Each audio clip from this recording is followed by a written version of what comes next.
नारी शक्ति वंदन अधिनियम पर विपक्ष के विरोध पर भड़के मंत्री संदीप सिंह। उत्तर प्रदेश सरकार के बेसिक शिक्षा राज्य मंत्री स्वतंत्र प्रभार संदीप सिंह ने रविवार को केंद्र सरकार के नारी शक्ति वंदन अधिनियम को लेकर विपक्षी दलों के रवैये पर तीखा हमला बोला। वृंदावन स्थित गीता शोध संस्थान में आयोजित एक प्रेस वार्ता को संबोधित करते हुए उन्होंने कहा कि संसद में विपक्ष द्वारा किया गया विरोध उनकी महिला विरोधी मानसिकता को दर्शाता है। मंत्री संदीप सिंह ने आरोप लगाया कि अप्रैल के 16 से 17 को संसद में पेश किए गए महत्वपूर्ण विधेयकों का समाजवादी पार्टी, कांग्रेस और तृणमूल कांग्रेस जैसे दलों ने कड़ा विरोध किया। उन्होंने कहा कि विपक्ष ने तकनीकी अड़ंगे लगाकर इस ऐतिहासिक बिल की राह में बाधा डालने का काम किया। उनके हंगामे के चलते 3 में से 2 प्रमुख विधेयक पारित नहीं हो सके,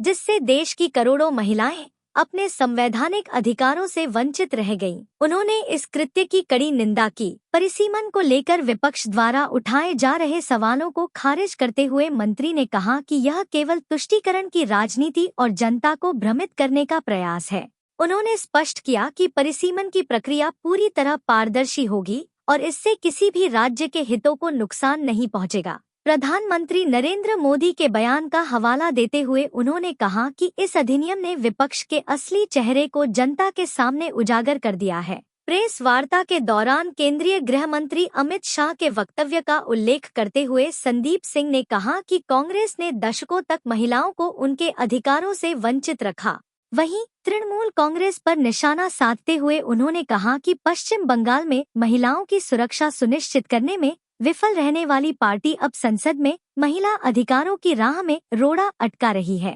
अंत में मंत्री ने दोहराया कि प्रधानमंत्री नरेंद्र मोदी के नेतृत्व में सरकार महिलाओं को उनकी उचित हिस्सेदारी दिलाने के लिए प्रतिबद्ध है। उन्होंने कहा कि आज गांव-गांव की महिलाएं जागरूक हो चुकी हैं और अपने अधिकारों के लिए सक्रिय हैं। आने वाले समय में विपक्ष को महिलाओं के इस सामूहिक आक्रोश का सामना करना पड़ेगा। आज जनपद मथुरा में भारतीय जनता पार्टी के द्वारा, भारतीय जनता पार्टी की केंद्र सरकार के द्वारा जो नारी वंदन का बिल प्रस्तुत किया गया और 131वें संविधान के संशोधन के रूप में जिसको प्रस्तुत किया गया था और जिस पर 2 दिन तक लोकसभा में चर्चा भी हुई,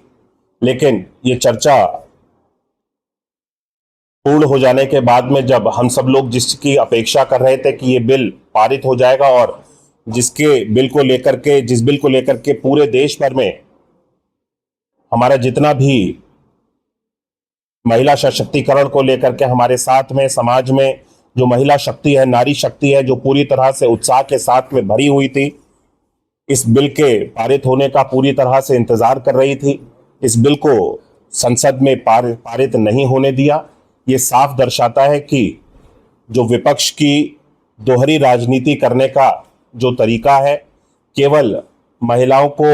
एक वोट बैंक के रूप तक रखने के लिए, उनके वोट को पाकर के केवल सरकार तक पहुंचने के लिए जिस तरह से ये सब लोग विपक्षी दल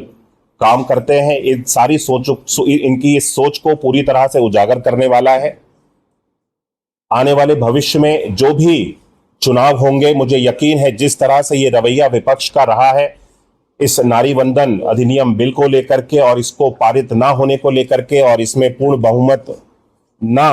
देते हुए इस बिल को ना पारित होने के लिए जिस तरह से इन सब लोगों ने जो रवैया अपनाया है, इसका खामियाजा देश की जनता, देश में रहने वाली एक एक नारी शक्ति, एक एक महिला, इसका बदला इन सभी विपक्षियों से लेगी।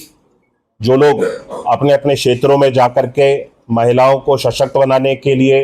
नारी शक्ति को सशक्त बनाने के लिए, बेटियों को आगे लेकर के जाने के लिए लोग जो बात करते हैं और जब संसद में जाकर के वाकई में इन सब लोगों को जो बात कहते हैं उसको करके दिखाने का जब अवसर दिया गया, तो इन सब लोगों ने अपने हाथ पीछे खींच लिए और इस बिल को पास होने से रोका। मैं इस देश की जनता के सामने जिस तरह से माननीय प्रधानमंत्री जी ने, हमारे देश के गृह मंत्री जी ने इस बिल के बारे में एक एक बिंदुओं को रखा, मैं इस देश की जनता से और इस मथुरा, खासतौर पर मथुरा जनपद की सम्मानित जनता से ये अनुरोध करता हूं कि हमें आज इन सारी चीज़ों से समझने की आवश्यकता है, चीजों को जानने की आवश्यकता है कि किस तरह से विपक्ष महिला शक्ति, नारी शक्ति के खिलाफ पूरी तरह से खड़ा हुआ है। इन सब लोगों को आने वाले भविष्य में सबक सिखाने की आवश्यकता है।